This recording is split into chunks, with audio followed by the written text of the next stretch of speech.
तो देखिए इसमें छोटा छोटा जो क्वेश्चन आता है उसको हम लोग देख के चल रहे थे, है ना, उसके बारे में थोड़ा सा जानना है आप लोग को। जैसे कहा गया है कि अर्थशास्त्र जो इकोनॉमिक्स है इसकी परिभाषाएं कितने लोगों ने दिया है, कब कब दिया है ना, तो कौन कौन सी परिभाषाएं दी गई है। ठीक है, तो क्वेश्चन आपसे पूछा जाएगा छोटा सा कि अर्थशास्त्र की कौन कौन सी परिभाषाएं दी गई है। ठीक है, तो इसमें आपका है परिभाषाएं 3-4 तरह का परिभाषा है जो प्रचलित है, जो चलता है उसके अनुसार से है। ठीक है ना, तो सबसे पहले प्राचीन अर्थशास्त्री के द्वारा, मार्शल के द्वारा और रॉबिन्स के द्वारा। ठीक है ना, ये 3 परिभाषा जो है लगभग आपका प्रचलित है। ठीक है, प्राचीन अर्थशास्त्री क्लासिकल जैसे इसमें एडम स्मिथ, दूसरा है मार्शल का और तीसरा है रॉबिन्स का। ठीक है ना, इसने क्या कहा, अर्थशास्त्र धन का विज्ञान है। इसने क्या कहा, इसने कहा अर्थशास्त्र मानव कल्याण का विज्ञान है, और इसने कहा अर्थशास्त्र चयन का विज्ञान है। ठीक है, economics is the science of wealth, economics is the science of human welfare and economics is the science of selection, है ना। ये 3 परिभाषाएं हो रहा है। इसी की एडम स्मिथ को फादर ऑफ इकोनॉमिक्स भी कहा जाता है, जो कल बताए थे। पूछेगा आपसे कि फादर ऑफ इकोनॉमिक्स किसे कहा जाता है, तो बोलिएगा एडम स्मिथ को। 1776 ईस्वी में इसने एक पुस्तक लिखी थी, वेल्थ ऑफ नेशन। ये शॉर्ट नाम है, इसका पूरा नाम लिखना है, an inquiry into the nature, an inquiry into the nature and wealth of nation, इसका बुक का नाम है पूरा। पूछेगा आपसे, 1776 में प्रकाशन हुआ था, इसीलिए इसको फादर ऑफ इकोनॉमिक्स कहा जाता है, क्योंकि इसके सिद्धांत के आधार पर ही सारे सिद्धांत का डेवलपमेंट हुआ। इसीलिए कहा जाता है कि अर्थशास्त्र धन का विज्ञान है, इसमें लिखना है। ये पूछेगा आपसे, पूछता है हर लोग वहां इंटरव्यू में पूछता है, क्लासिकल डेफिनेशन, मार्शलियन और रॉबिन्सन। ठीक है,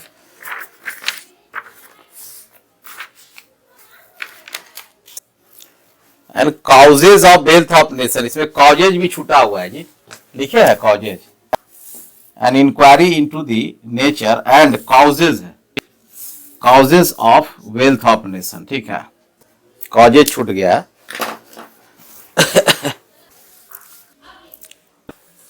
ठीक है, देखिए तीनों परिभाषा पे थोड़ा थोड़ा सुन लीजिए।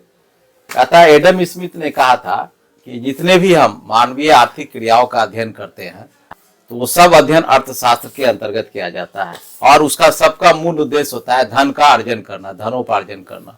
और इनको जो है इन्हीं के आधार पर पूरे अर्थशास्त्र की व्याख्या की गई, और इसको इसी के आधार पर जेबी से, है ना, जेबी से एक अर्थशास्त्री थे, उन्होंने इसको सपोर्ट किया। इसलिए क्लासिकल इकोनॉमिक्स की परिभाषा में जेबी से का भी कहना है कि अर्थशास्त्र वह विज्ञान है जिसके अंतर्गत हम धन का वितरण, धन का उपभोग, है ना, धन का जो है विनिमय इत्यादि तथ्यों का अध्ययन करते हैं। इसीलिए अर्थशास्त्र को ही धन का विज्ञान कहा जाता है। हर चीज में धन आता है, इसमें जहां भी देखिए मुद्रा की बात आती है, धन की बात आती है, लाभ की बात आती है, संतुष्टि की बात आती है, राष्ट्रीय आय, नेशनल आय की बात आती है, तो ये सारा चीज इसमें कहा गया है। इसमें तो आपको क्रॉस करेगा तो बताइएगा। वहां कहा कि मानव कल्याण का विज्ञान है, किसने कहा, ये मार्शल साहब ने कहा। क्यों कहा, कहा कि देखिए ठीक है, आप कहते हैं सही बात है, धन तो कमाना है, लेकिन धन का उद्देश्य क्या है, धन अर्जन का उद्देश्य है मानव का कल्याण करना,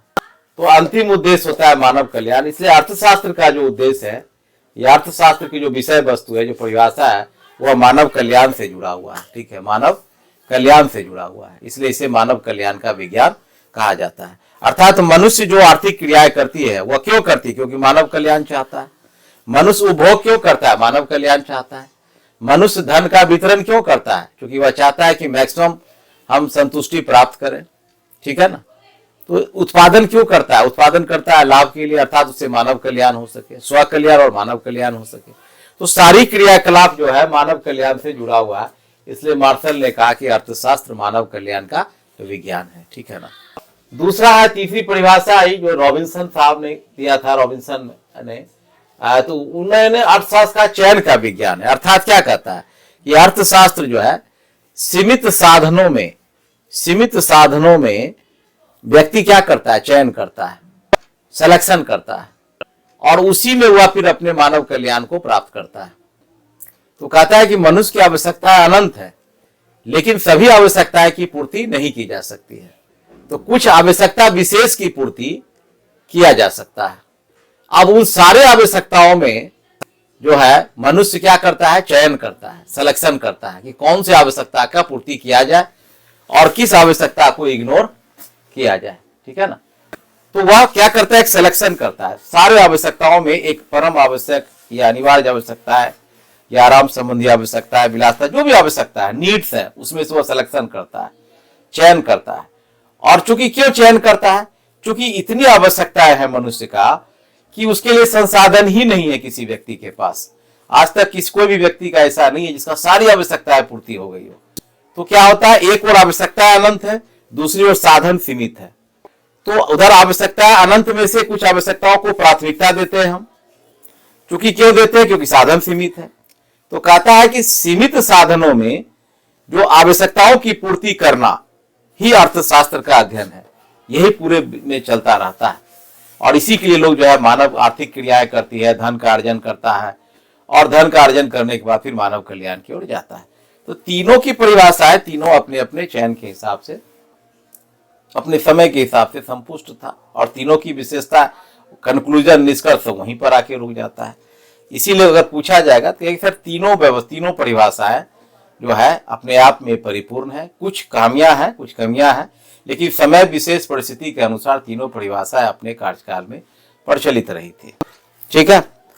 अब कहता है कि अब अर्थशास्त्र क्या है, तो अर्थशास्त्र क्या है, तो उत्पादन क्या किया जाए, कल लिखा है आपको। उत्पादन कितना किया जाए, उत्पादन किसके लिए किया जाए, उत्पादन किन किन साधनों से किया जाए, ये सारे विषय वस्तु का जो अध्ययन है वह अर्थशास्त्र के अंतर्गत आता है। अर्थात अर्थशास्त्र धन का विज्ञान है। मनुष्य की विभिन्न आवश्यकताओं की पूर्ति करने के लिए उसमें चयन करता है, और जो भी वस्तुएं का उत्पादन करता है उसका अंतिम रूप से उपभोग करता है, और उपभोग के पश्चात मानव कल्याण में वृद्धि होती है। तो आज अर्थशास्त्र के समक्ष यह है कि उत्पादन क्यों किया जाए, उत्पादन कितना किया जाए, उत्पादन किसके लिए किया जाए, उत्पादन किस साधनों से किया जाए, ये सारी विषय वस्तु का अध्ययन ही अर्थशास्त्र के अंतर्गत किया जाता है।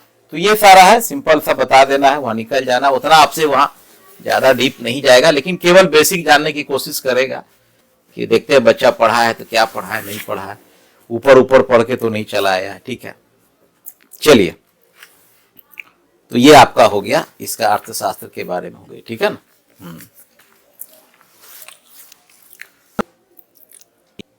देखिए, हर परिभाषाओं की आलोचनाएं हुई थी, इसको मानना पड़ेगा, लेकिन अब प्रश्न है कि समय काल खंड के हिसाब से हर परिभाषाएं समय के अनुसार प्रचलित रही, और हम लोग उसमें कंट्राडिक्शन में नहीं पढ़ना है, कौन सी परिभाषा सबसे अच्छी है, क्या है।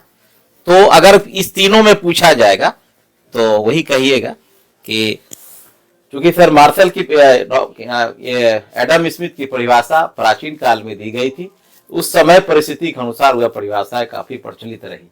उसके पश्चात मार्शल साहब की परिभाषा आई जो अपने समय के अनुसार प्रचलित रही, और लास्ट जो बाद में रॉबिन्सन जो है का परिभाषा है जिसने बताया, तो रॉबिन्स की परिभाषा इन दोनों परिभाषाओं से अगर तुलना करें तो यह क्या है, यह परिभाषा श्रेष्ठ मानी जाती है।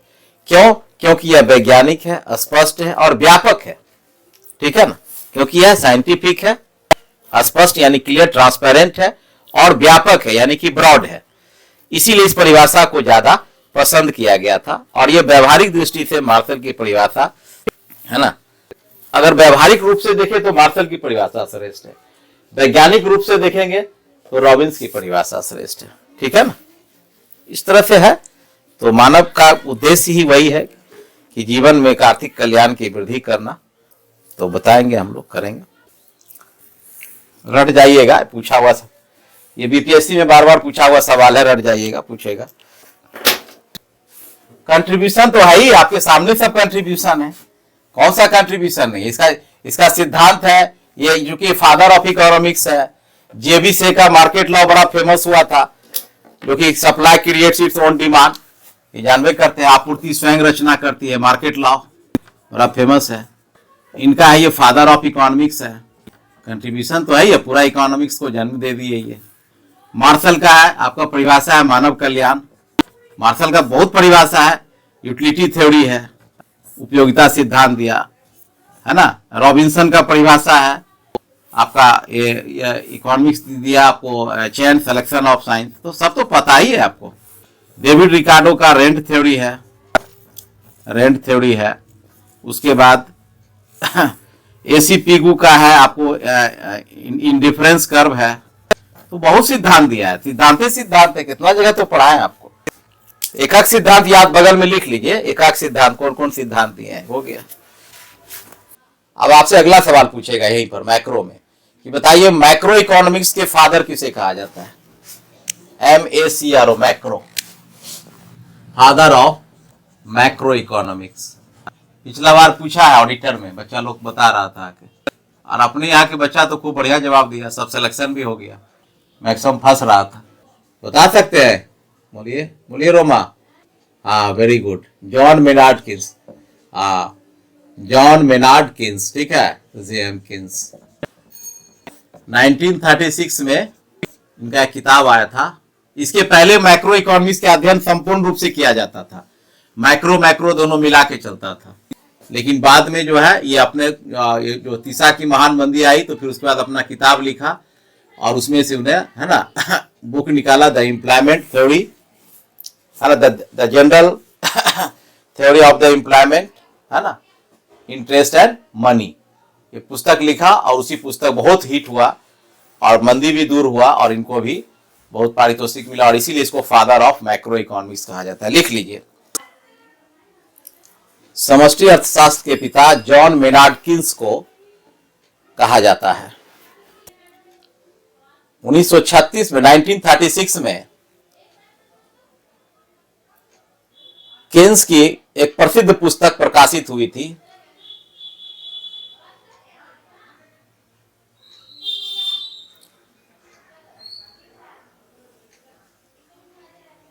जिसका नाम the general theory of employment, interest and money. Book का नाम था the general theory of employment, interest and money. यह किताब प्रकाशित हुआ, सुपर हिट हुआ किताब। कई सिद्धांत को जन्म दिए इसमें उन्होंने, एम्प्लॉयमेंट थ्योरी दिया, इंटरेस्ट थ्योरी दिया, लिक्विडिटी थ्योरी को जन्म दिया। किन्स का बहुत योगदान है।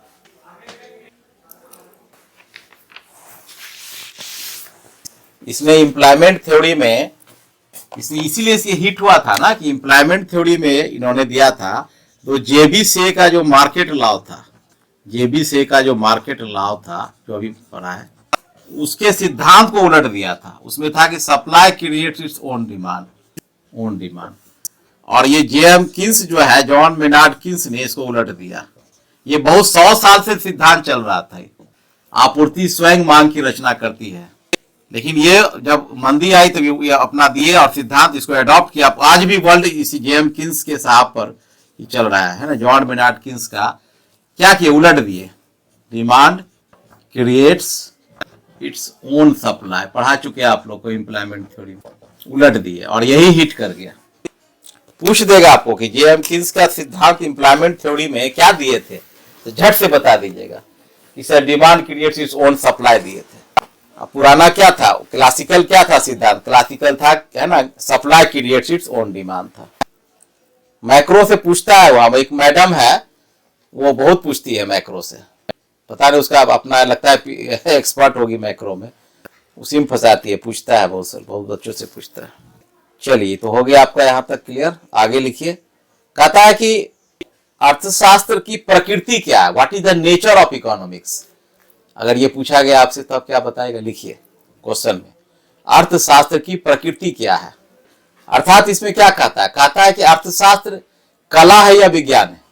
अर्थ यही हुआ, प्रकृति वही ना हुआ, नेचर पूछा जाता है, तो इसमें कला है या विज्ञान। तो अर्थशास्त्र क्या है, साइंस है। देखिए यार, वेल्थ ऑफ साइंस, ये साइंस है। कई यूनिवर्सिटी में अगर MA इन इकोनॉमिक्स कीजिएगा तो आपको 12 डिग्री मिलेगा, MSc इन इकोनॉमिक्स दिया जाता है इसमें।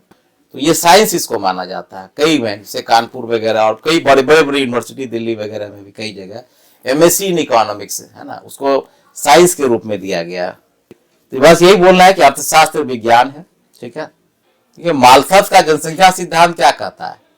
माल्थस का जनसंख्या सिद्धांत कहता है कि जनसंख्या जो है वह ज्यामितीय पद्धति से बढ़ती है और जो खाद्य आपूर्ति है, खाद्य उत्पादन है, खाद्य मात्रा है, वह अंगगणितीय पद्धति से बैठती है, ठीक है।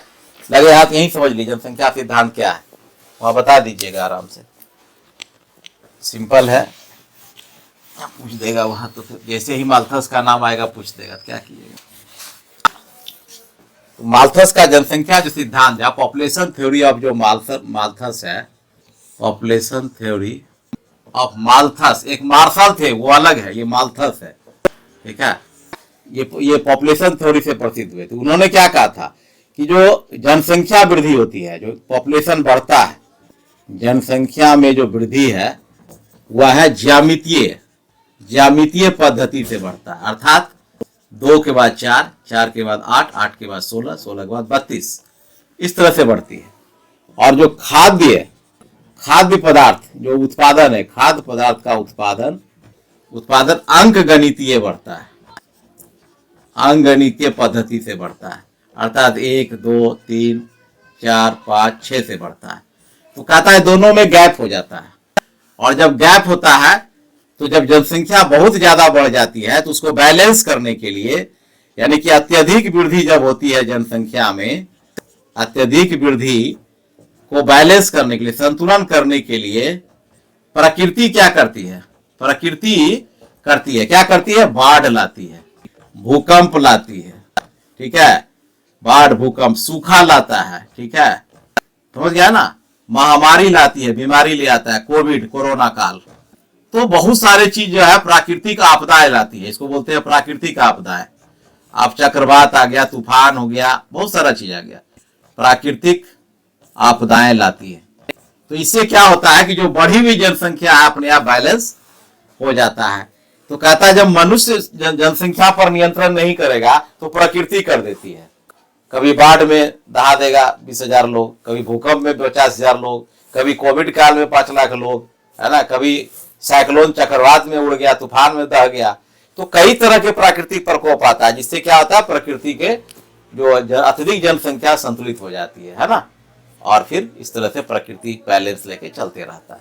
तो यही है, this is the population theory of Malthus. इसीलिए इसने कहा, तो जो आधुनिक अर्थशास्त्री उन्होंने कहा कि ऑप्टिमम पॉपुलेशन होनी चाहिए, यानी कि आदर्शतम जनसंख्या होनी चाहिए, अर्थात खाद्य पदार्थ और दोनों में बैलेंस होनी चाहिए। आप देखिए ये बढ़ेगा धीरे धीरे, ये बढ़ेगा तेजी से, तो अल्टीमेटली क्या होगा, 1, 2, 3, 4 आते आते ये 16 हो जाएगा, यहाँ 4 ही रहेगा, यानी 4 गुना बढ़ जाएगा। तो ये इतने जनसंख्या को खाने के लिए अनाज कहाँ से मिलेगा? मिल भी नहीं करेगा, भूखा मरेगा, सूखा आ जाएगा, महामारी मर जाएगा सबसे। तो ये प्रकृति इनका योगदान था, माल्थस साहब का। इनका भी बुक बड़ा फेमस हुआ था, the principles of population theory दिए थे, इनका फेमस हुआ। तो लगे हाथ यहाँ भी चूंकि पढ़ा है आपको, तो उसी तरह हम सोचे बता ही देते हैं आपको भी साथ साथ, ठीक है ना। तो ऑप्टिमम पॉपुलेशन कहाँ कहलाएगा? ऑप्टिमम पॉपुलेशन का मतलब हुआ कि वह जनसंख्या का स्तर जहां पर प्राकृतिक साधन और जनसंख्या दोनों क्या हो, बैलेंस में हो, ना अधिक हो ना कम हो। तो उससे क्या होगा कि लोगों की प्रति व्यक्ति आय भी बढ़ेगी, लोगों का जीवन में खुशहाली भी आएगा और मानव कल्याण भी होगा। लेकिन जहां अंतर हुआ तो फिर लोगों को बेरोजगारी, भूखमरी, गरीबी, है ना, कुपोषण, ये सारी समस्याओं को जन्म देगा। और फिर लोग, जैसे भारत का जो हाल है, भारत में अनाज है ही नहीं, आदमी धराधर आया जा रहा है। एक ऑस्ट्रेलिया हर वर्ष जुट जाता है, यहाँ आदमी है ही नहीं, हाथ को रोजगार है ही नहीं है, खाने को अनाज है ही नहीं है, आदमी बढ़ते जा रहा है। तो पॉपुलेशन तो डेंजरस है ही है लोगों के लिए, देश की अर्थव्यवस्था के लिए डेंजरस है वो, ठीक है ना। अगर मान लिया जाए 10% कर है तो 90% लोग दे रहा है, लेकिन इस कर को बढ़ाकर 50% कर दिया जाएगा तो मुश्किल से 10% लोग देगा या 20% लोग देगा। क्यों? क्योंकि अगर आप 100 रुपए कमा रहे हैं, 10 रुपए सरकार को दे रहे हैं, तो आराम से दे दीजिएगा। लेकिन 100 रुपए कमा रहे हैं और 50 रुपए सरकार ले लेगी आपसे, तो आप दिमाग लगाइएगा कैसे कर को बचा लें, कैसे कर का चोरी कर लें, टैक्स इवेजन कर लें। ठीक है, क्योंकि आपका 100 रुपए आपका है कमाया हुआ, लेकिन 50 रुपए सरकार ले लेती है। तो यहां पर क्या होता है, जैसे जैसे टैक्स रेट, जो टैक्स का दर है, रेट ऑफ ये हाई होता है, तो कलेक्शन उसका जो है कम होने लगता है। देखिए, ठीक है, ये बताता है, यही लेफर वक्र इस तरह से बनता है। वो पढ़ाएंगे डिपेंड, तब आप समझ में आ जाएगा, जब टैक्सेशन पढ़ाएंगे वहां पढ़ा देंगे। तो ये सब चीज है, ठीक है ना।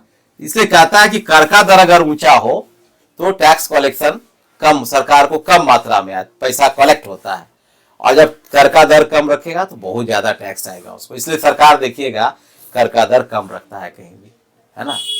10% 20% है, ज्यादा ज्यादा 30% तक है अभी इनकम टैक्स स्लैब के हिसाब से, और कम है। लेकिन अगर 70% टैक्स कर दिया जाए, यानी कि 100 रुपया कमाइए, 1 लाख कमाइए, 70,000 सरकार ले ले, तो आप क्या कीजिएगा, बेकार है, तो कोई फायदा। इसलिए टैक्स का दर को कम किया जाता है। चलिए ठीक, ये आपका हो गया।